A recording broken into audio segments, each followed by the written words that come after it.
آئے میرے پاس ملنے کے لیے, مفتی صاحب میں 40 سال کا ہو گیا, میری شادی نہیں ہو رہی. میں نے کہا کیوں نہیں ہو رہی؟ کہہ رہے ہیں یار میں پتہ نہیں, میرا مائنڈ ہی اس کے لیے تیار نہیں ہوتا, تو میرے لیے دعا کر دیں کہ میری شادی ہو جائے. میں نے کہا تو کر ہی نہیں رہی, کر ہی نہیں رہا, تو میں یہ دعا کر دیتا ہوں آپ کا مائنڈ بن جائے. تو میں نے کہا بنانے کی کوشش کرو گے تو بنے گا نا. تو بہت بڑا مسئلہ ہمارے ساتھ یہ ہے کہ صحت کے معاملے میں بھی, پڑھائی کے معاملے میں بھی, اور بزنس کے معاملات میں بھی, دین کے معاملات میں بھی. دین میں بھی تو یہ ہے نا کہ جنت کے اسباب اختیار کرو گے تو کہاں جاؤ گے؟ جنت میں. تو اس میں بھی جنت کے اسباب بھی اختیار کرنے کے لیے تیار بولو نہیں ہے. جنت کے اسباب ہے گناہ چھوڑو, گناہ نہیں چھوڑتے. اور پتہ نہیں ایران توران کیا کچھ کر لیں گے, وظیفے پڑھ لیں گے, 5 لاکھ دفعہ آیت الکریمہ پڑھ لی, فلاں نے پڑھ لی, یہ کر لیا, وہ کر لیا, اور فلاں کو کھانا کھلا دیا. بھائی جنت میں جانے کا سب سے پہلا سبب کیا ہے؟ کہ جس چیز کو اللہ نے حرام کہہ دیا اس سے آپ کو بچنا ہے. گناہ چھوڑنا ضروری ہے. اپنے عقیدے کو توحید کے بغیر جنت میں نہیں جا سکتے. کتنے اچھے بن جاؤ, شرک پر اگر ہے. دیکھو جیسے دنیا کا کے اسباب ہوتے ہیں نا, کہ جب تک محنت نہیں کرو گے, صحت کی کوشش نہیں کرو گے تو صحت بنتی نہیں ہے. یہ تھوڑی کہ اٹرم پٹرم جو مرضی کھاتے رہو اور آپ پھر بھی صحت میں, ایسا نہیں ہوتا. جو لوگ کہتے ہیں نا فلاں سب کچھ کھا جاتا ہے پھر بھی ٹھیک ہے, ایسا نہیں ہے. ایک وقت اس کو بھی بریک لگانی پڑتی ہے, اس کو روکنا پڑتا ہے اپنے آپ کو. اور جو پھر بھی کچھ نہیں ہو رہا ہے اس کا مطلب ایک ہی دفعہ میں ہونے والا ہے, اس کو ایک ہی دفعہ میں پھٹ جائے گا بیٹھا بیٹھا.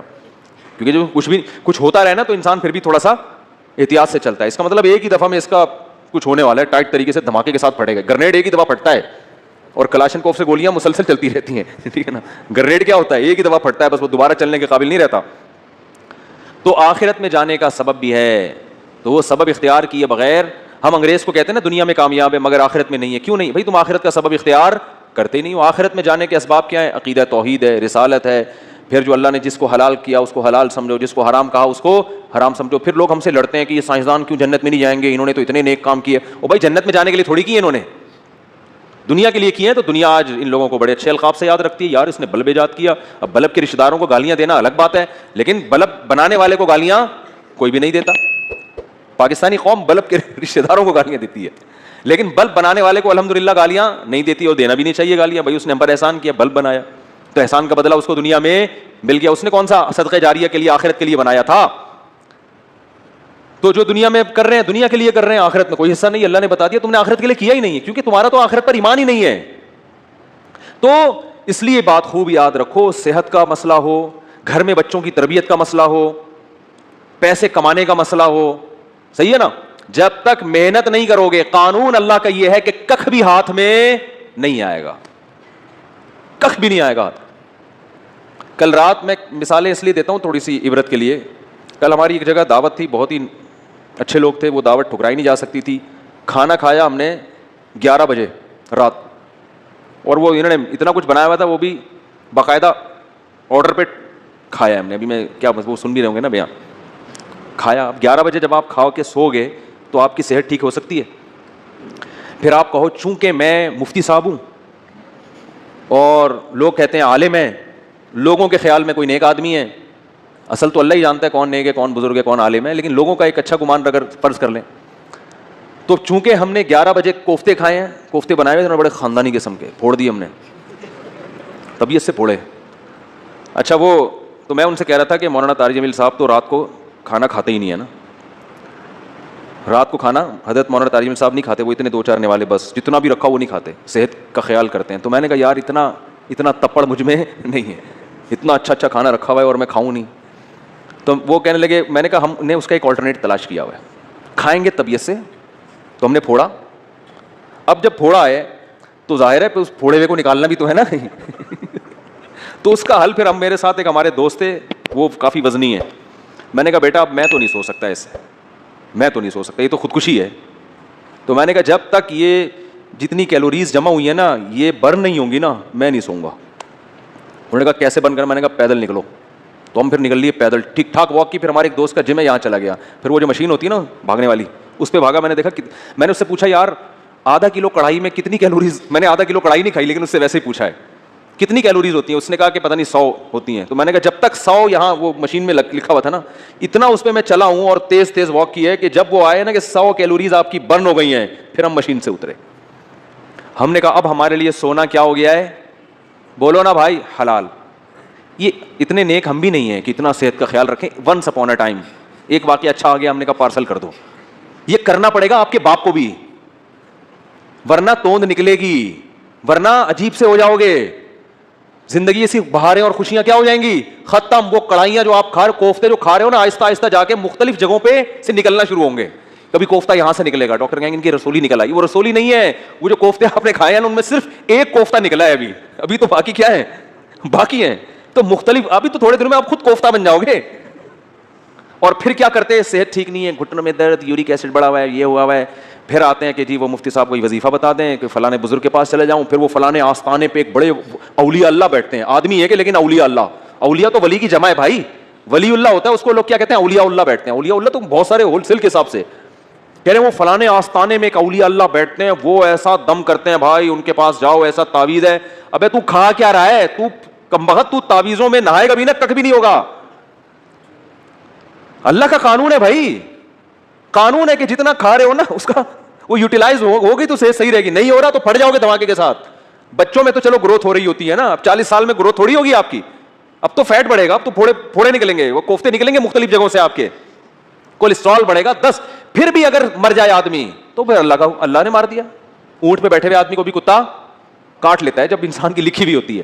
لیکن پھر اس بیماری پر گناہ نہیں ملتا بلکہ درجات بلند ہوتے ہیں. ہمارے نبی صلی اللہ علیہ وسلم بھی بیمار ہوا کرتے تھے, بخار آیا کرتا تھا, اور آپ فرماتے تھے بخار مومن کے حق میں اللہ کی رحمت. لیکن آپ کو یہ بخار معاذ اللہ بد پرہیزی سے نہیں آتا تھا. سمجھ میں آ رہی ہے بات؟ ایک بیماری اللہ کی طرف سے ہوتی ہے, وہ آپ کی کوتاہیوں کی وجہ سے نہیں ہوتی. وہ بیماری اللہ کی رحمت ہے, اس میں گناہ معاف ہوتے ہیں. آج جو میجورٹی بیمار ہو رہی ہے وہ اللہ کی خوشی سے نہیں ہو رہی, وہ اپنی حرکتوں سے ہو رہی ہے, اور اس میں امیدیں لگا کے بیٹھے میں بہت ثواب ملے گا, میرے گردے فیل ہو گئے ہیں, مجھے بہت زیادہ کیا ملے گا, ثواب ملے گا, میرے گردے فیل ہو گئے. میں نے ایک صاحب کو کہا, میں نے کہا اپنا بی پی چیک کرا لیا کرو, آپ کے مجھے دماغ کی سیٹنگ کیا لگ رہی ہے, آؤٹ لگ رہی ہے. کبھی کبھار نا میں نے کہا چیک کرا لیا کرو, کیونکہ مجھے نہیں لگ رہا کہ آپ کا بی پی نارمل ہے. ابے چیک ویک کرانے سے کچھ نہیں ہوتا, مجھے خود بتا رہے تھے. ابے بی پی چیک کرانے سے, جب یہ تو انہی کو ہوتا ہے جو چیک کراتے ہیں, الٹا ہوتا ہی انہی کو ہے جو بار بار کیا کرتے ہیں.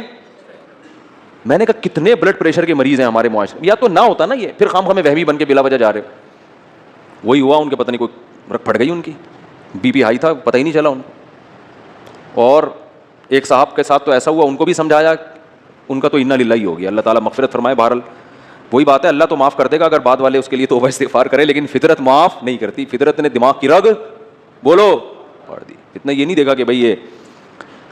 تو یہ جو آج کل بیماریاں چل رہی ہیں, بلڈ پریشر ہے. پھر اماں ماں باپ کی خدمت میں بھی سب سے بڑی خدمت یہ ہے ان کی صحت کا خیال رکھو. اماں کے دیکھو کھا کیا رہی ہیں, ابا کو دیکھو, ابا چھوڑ دو پراٹھے, ابا کے پاؤں پکڑو, ابا اس عمر میں پراٹھے سوٹ نہیں کرتے. اور اگر ابا نے پراٹھے کھائے ہیں تو ابا اس کو بہت محبت کے ساتھ واک کراؤ ان کو, کہ ابا مفتی صاحب اگر پٹھان ہوٹل کے پراٹھے کھا لیتے ہیں تو واک بھی کرتے ہیں, ٹھیک ہے نا.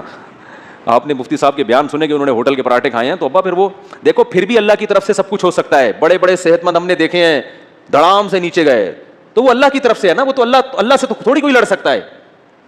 لیکن قانون یہی ہے, اور قانون کو فالو کرو گے تو 99% غالب یہی ہے کہ اللہ کی مدد آئے گی. حکیم محمد سعید صاحب جو ہے نا, قانون کو فالو کرتے تھے, نیک آدمی تھے, کبھی تکبیر اولیٰ فوت نہیں ہوتی تھی ان کی.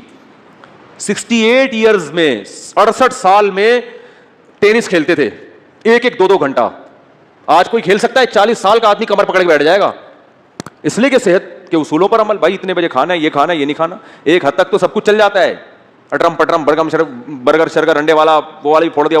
اس کے بعد فطرت انتقام لینا شروع کرتی ہے. تو ہم کہتے ہیں نہیں جی, اصل میں تو یہ انہی کو ہوتا ہے جو زیادہ احتیاط کرتے ہیں. آج ایک آدمی کہنے لگا کورونا انہی کو ہو رہا ہے جن کو جو زیادہ احتیاط کر رہے ہیں. میں نے کہا کتنے لوگوں پہ تحقیق کیا آپ نے؟ 2-4 ایسے ہوں گے جنہوں نے احتیاط کی پھر بھی ہو گیا, زیادہ تر وہی ہیں جو احتیاط نہیں کرتے ان کو ہو جاتا ہے. تو تحقیق جب کی جاتی ہے نا تو 2-4 آدمیوں کو دیکھ کے نہیں کی جاتی ہے, پوری رپورٹ آپ کے پاس ہو اس کے بعد تحقیق کا پتہ چلتا ہے.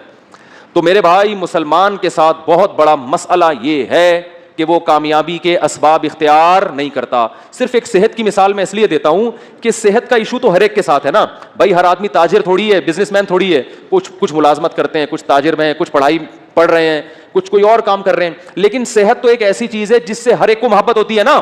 تو اسی صحت کے معاملے میں اپنے حالات دیکھ لو, اسی صحت کے معاملے میں اپنے حالات دیکھ لو کہ جس کو اپنی صحت کی فکر نہیں ہے وہ باقی کام کیا ٹھیک کرے گا. آپ کہہ سکتے ہو ہمیں صحت کی فکر اس لیے نہیں ہے کہ ہمیں کوئی صحت بنانے کا زیادہ شوق ہی نہیں ہے. یہ 100% غلط ہے. اگر یہ بات درست ہوتی تو آپ بیمار ہو کے اتنا پریشان نہ ہوتے. پھر آپ کو شوگر ہو جاتی ہے, آپ خوش ہوتے ہیں, یار ہمیں کون سا صحت ہو گئی, کوئی مسئلہ نہیں. ابے ایسی ٹینشن میں آتے ہیں, یار یہ کیا ہو گیا, کڈنی فیل ہو گیا, تو آپ کہتے ہیں کوئی مسئلہ نہیں, کڈنی ہے نا, فیل ہو گیا تو کیا ہوا, دوسرا لگوا لیں گے, ادھار لے لیں گے 70 روپئے سے کچھ دنوں کے لیے. لیکن آپ کتنی ٹینشن میں آتے ہو, اس کا مطلب آپ صحت پہ کمپرومائز کرنے کے لیے تیار نہیں تھے. آپ سستی, کاہلی اور معذرت کے ساتھ, بہت ہی معذرت کے ساتھ, پوستی پن کی وجہ سے ایسا ہو رہا ہے آپ کے ساتھ. پوستی پن سمجھتے ہیں؟ پوستی نہیں پتا, اتنا مشہور گالی ہے یار, کہتے ہیں پوستیوں کی طرح پڑا رہتا ہے, کہتے نہیں ہے, تو وہ یہ پوستی پنا ہے کہ پرواہ نہیں ہے, نہ کھانے کا ہوش, کھائے جا رہے ہیں تو نان اسٹاپ کھائے جا رہے ہیں. ایک بندہ آیا, میں ڈاکٹر کے پاس بیٹھا ہوا تھا, اتنا گول موٹا ماشاءاللہ, ڈاکٹر کے پاس آیا, کہہ رہا ڈاکٹر صاحب میرا پیٹ بھی بڑھ گیا, وزن بھی بڑھ گیا ہے, میں چاہتا ہوں یہ وزن کم ہو جائے, لیکن اللہ کا واسطہ مجھے واکنگ کا مشورہ نہ دینا. میں اسے جاگنگ کا کہنے والا تھا, وہ کہہ رہا تھا کہ اللہ کا واسطہ مجھ سے چلا نہیں جاتا, کوئی دوائیں کھلا دو میں ہلکا ہو جاؤں. ڈاکٹر نے اس کو بولا بھائی ایسا ممکن نہیں کہ لیٹے لیٹے سرنج سے جو ہے نا تمہاری چربی نکال کے تمہیں کم کر دیں. فٹ بال میں سے تو ہوا ایسے نکالی جا سکتی ہے, بندے میں سے ہوا نکالنا میرے بھائی آسان نہیں ہے, بندے کو اپنی ہوا خود ہی نکالنی پڑے گی, چلے بغیر یہ ممکن نہیں ہے.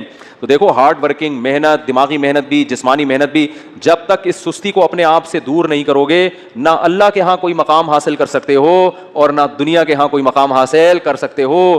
اور اس میں یہ امیدیں, بے دین آدمی تو کہتا ہے چلو کہیں بھی مقام نہیں مل رہا کیا کریں, دیندار آدمی اس پہ دین کا لیبل لگا دیتا ہے. یہ ہے اصل چیز خطرناک جو میں بیان کرنا چاہتا ہوں.